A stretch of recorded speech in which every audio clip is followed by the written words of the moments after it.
Hi, I'm Dr. Jeff Glad, Chief Medical Officer of FullScript, the leading healthcare platform for providers to prescribe healthcare's best supplements, drive better patient outcomes, and scale practice growth with unparalleled efficiency. As a healthcare provider, I know that finding time to stay up to date on the latest trends and research in modern medicine can be a daunting task. That's why I'm excited to share a cutting-edge supplement course our team of medical experts worked on in collaboration with A4M and several industry experts, designed to help you navigate supplements and make more informed clinical decisions. Throughout the 16 hours of content, we'll give you the clinical context you'll need to confidently recommend supplements to your patients.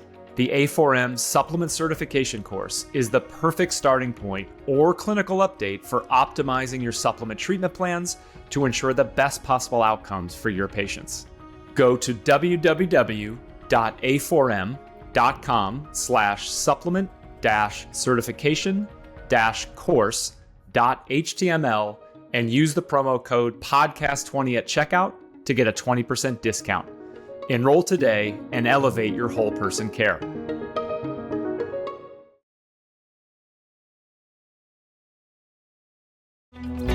Welcome to Redefining Medicine, an intimate and personalized program that illustrates a different side of the practice of medicine. Our in-depth conversations will focus on the physicians and practitioners who are redefining medicine through their integrative, functional, and holistic approach to health and well-being.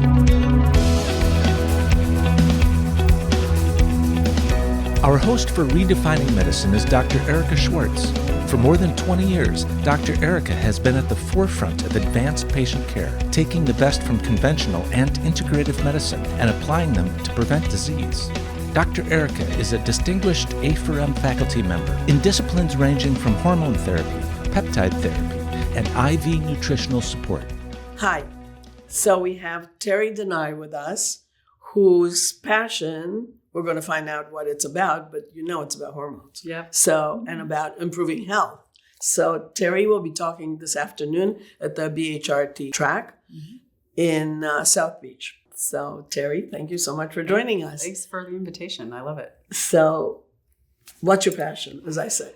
Well, hormone, the impact that hormone optimization has on, longevity, chronic disease prevention. That's really my passion. I'm really leaning a lot into, we're getting so many younger patients coming in because they're so symptomatic for a lot of the symptoms that come along with hormone decline. And obviously you don't want to replace hormones in these young people. You got to figure out why. Why is this going on? What's the root cause? What do you mean by young? Like what ages? Yeah, 20s and maybe even 30s. Seeing a lot of younger men come in with, pretty low testosterone levels. And what do you think is the cause?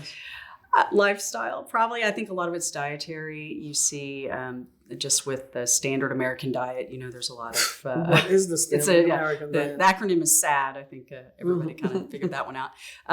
But there's so much endocrine disruptors in the food. There's so much stress. I think they're not... kids these days aren't getting a lot of sleep. They have their electronics right next to their head. There's so many different things.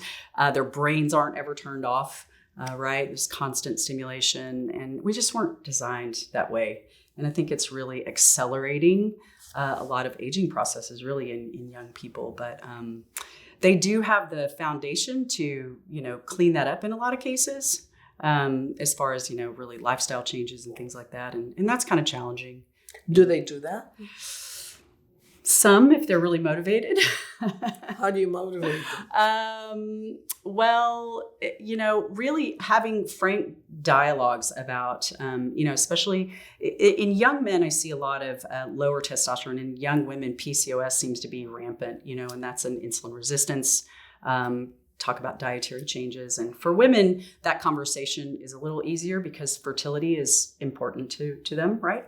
So a lot of women that have these hormonal imbalances and you can kind of dial in on the root cause, they're a lot more motivated to kind of make some changes because having a family is really important to them.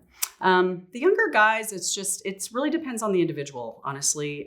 Men seem to resonate, and young men seem to resonate more with their ability to, the future, to provide and protect for a future family. And so I speak a lot into just long-term negative consequences of, unhealthy lifestyles and low hormones and things like that. And so if we can make some changes, and sometimes I have had some young guys that had pretty decent levels of testosterone, but they had all the symptoms, right? So then you have to really look at, well, what's going on with, some of your nutrients, vitamin D, maybe it's thyroid, iodine. So how can we change up their diet a little bit and address some of the nutrient deficiencies that might be impacting hormone receptor activity and things like that.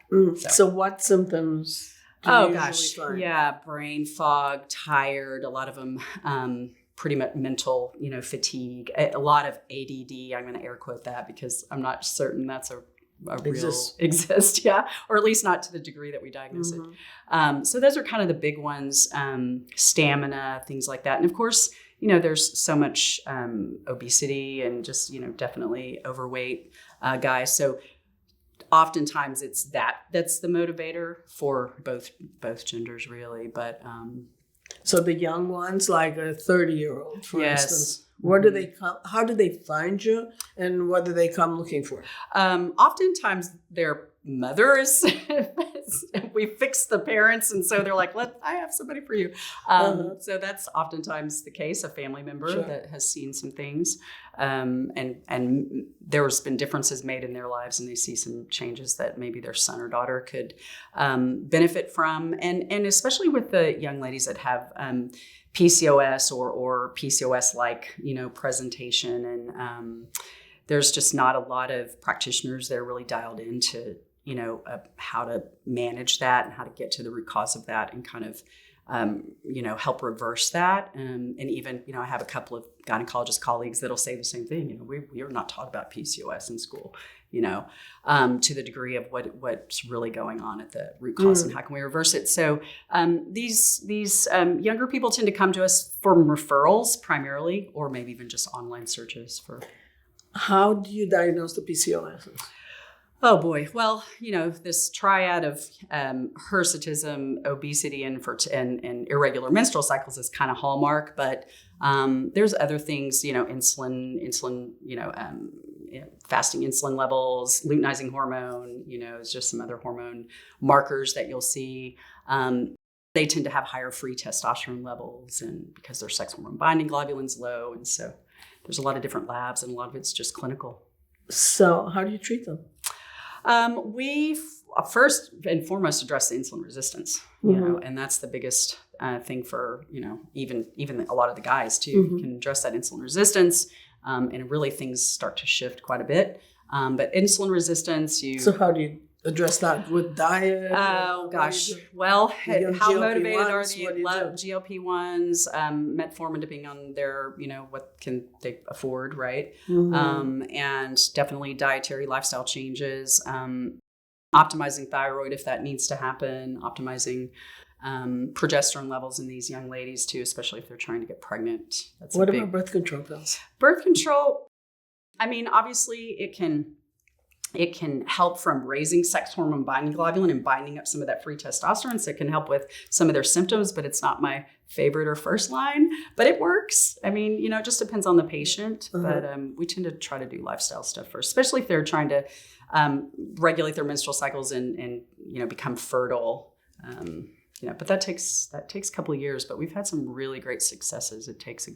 They really stick to it, really address that insulin resistance, get their thyroid optimized, get their progesterone levels optimized. We've turned some PCOS around and had a lot of babies. Takes a while. Right. But. And that PCOS is called Mother Nature's way of delaying fertility. Yeah. So that women become more fertile as they get older. Right. And you get young ones. Right. So you're going to be talking about pellets and what's your experience? What's your with pellet therapy? Yeah, research. What are you finding? So I've been doing pellets in our clinic for 15 years now, and I didn't learn it very well.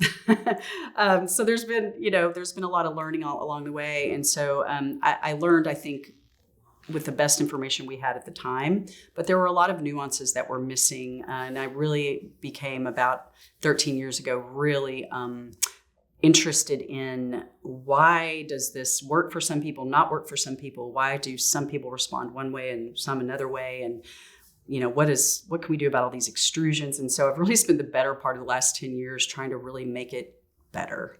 And so I'm really passionate about that. I think that there's, I don't think I know there's a lot of variations and nuances in the way different pellets are made, the way they're dosed. I don't agree with some people out there that are just going up and up and jacking up testosterone levels, because one of the things that I found was missing, that I learned, that I teach on a lot, is you have to pay attention to hormone metabolism, which has a lot to do with gut health, and how can you support those pathways. And so I really became passionate about that, because I'm just not one to say if it doesn't work for somebody, or they're having these weird side effects, or something's not right. I always kind of want to know why. It's a blessing and a curse, because I can get down rabbit holes.